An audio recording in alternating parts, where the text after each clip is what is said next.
Hey everybody, it's loud today in the garage, and to tell you what, and to tell you why, is because I am ready to do some reloading, and I am actually tumbling some brass as we speak right now for some 9mm. So I figured I got a lot of brass, I figured I would tumble some, but let me just go ahead and turn that off. But I kind of want to let you guys know how excited I am about getting ready to do some new reloads. I'm down to only about like 100 reloads left on my 9mm. I've been shooting a lot of 9mm lately, and it's time to start doing some more. So I want to do a quick video with some more of the reloading stuff, because actually I've been getting a lot of views and a lot of response off of the reloading stuff, probably more so of that than I had been with some of the gun reviews. So first and foremost, let me kind of show you what I'm carrying today.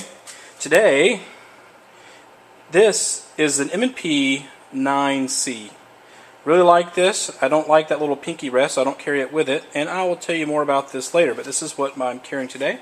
And I'm carrying that today in a Tagua quick draw holster, which I like a lot as well. But anyway, this video is actually about how to use a bullet puller. I know this may sound very elementary to some people, and I'm going to move this camera around a little bit just to kind of get an idea, kind of show you what I'm talking about. But you know, a bullet puller is something that I had to do in order to figure out, and because there's no real videos on that kind of stuff, and people that are starting to get into reloading, they may just kind of wonder really what that is all about and how that works. Now, we can do a couple different things. If you looked at some of my previous videos, I had made a couple of dummy rounds. There's no primer in these, but I was just basically showing how to seat a bullet and so forth. And I got two of them, and I figured we can kind of use these to kind of show how to use that puller. This happens to be an RCBS bullet puller, and you can kind of tell it's an RCBS because of the green color in nature. So the idea of using a bullet puller is using force and actually hammering down on a hard surface to basically to pry out the bullet that is seated into the brass.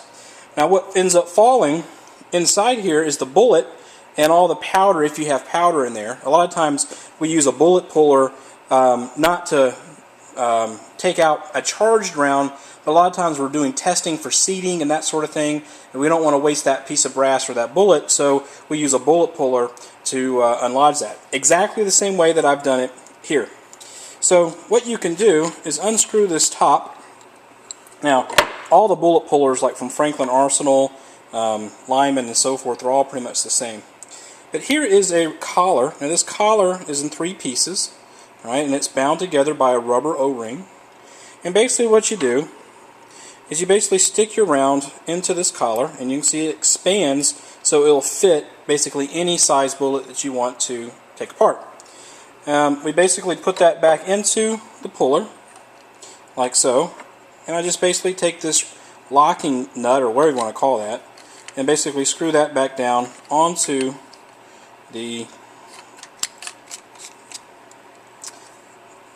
hammering, or the actual tool itself. So there it is, there's the brass. I probably could have inserted it that way without even taking apart, but I figure, you know, just for showing you guys, that's what I'll do. Now, one thing that I've noticed is that if I actually hammer this on a wood surface like this, nothing generally happens. You can see that the bullet's there. The way that this works best is if I do this onto a cement floor. And actually, I'm going to take my camera off the tripod, and we'll actually do that. Please forgive the mess in my garage. Alright, so here's the cement floor. And, oh, the bullet actually fell through the whole thing. So let me try that again. Hey, it's good doing videos like this because you never know what kind of crap you're going to run into. A lot of times this collar is upside down, and you actually see that the bullet's actually starting to come out already. I could probably just pry it apart. But there's a rounded edge and there's a flat edge. I needed to put this on the flat edge because it will catch with the lip of the brass. And now it actually catches a lot better. You can actually see it protruding out the top. My mistake, my bad. I kind of noticed that when I did it at first, but I'm hoping that you guys didn't notice, since this is an instructional video, right? Alright, let's try it again. So on the cement floor,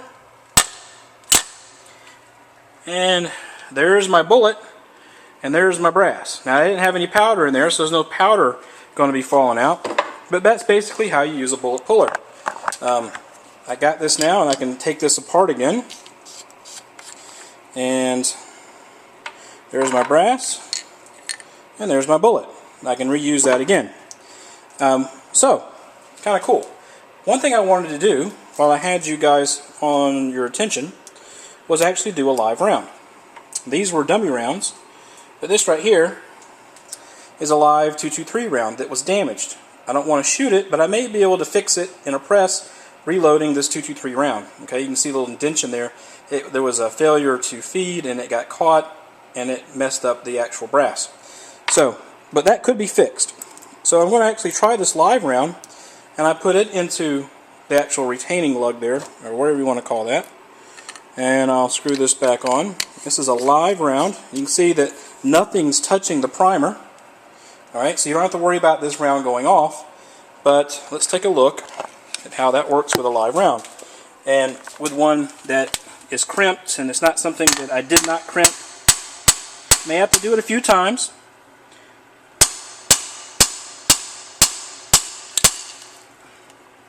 Alright, that worked because I got powder in my face as it came out.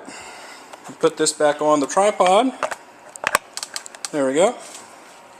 And now, if you can see all that powder right there, that's all the powder that was in my round of this 223 round. So I have a live primer in this 223, but now no more bullet.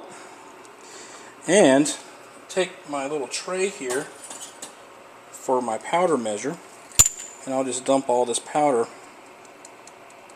in here. Now, if you guys are ever kind of wondering what or how much powder a factory company is using in their rounds, you could simply do this and measure this and get an idea of what the powder measure is for that particular round.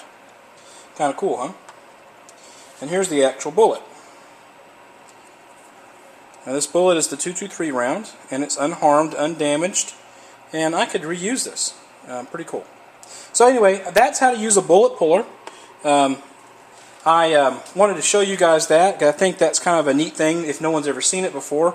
And I think it's a very essential piece of your reloading equipment, and it's something you shouldn't do without. You know, they're about $15. But all in all, when you start adding all that stuff together, it gets quite expensive. I know, trust me. And little pieces here and there is basically what I've done. Never bought a kit, just bought little individual pieces one at a time, and that's how I've kind of come up with my my kit that I have now. So, hope you guys enjoyed this. I'll do another video here soon, in a minute, on the Lyman Pro 500 scale. And the reason I'm doing that model is because that's the one I have. So, I'll show you how to actually work that measure and how that all works, probably loading some 9mm rounds. Everybody, if you like my videos, please subscribe, and I look forward to hearing your comments. You guys take care.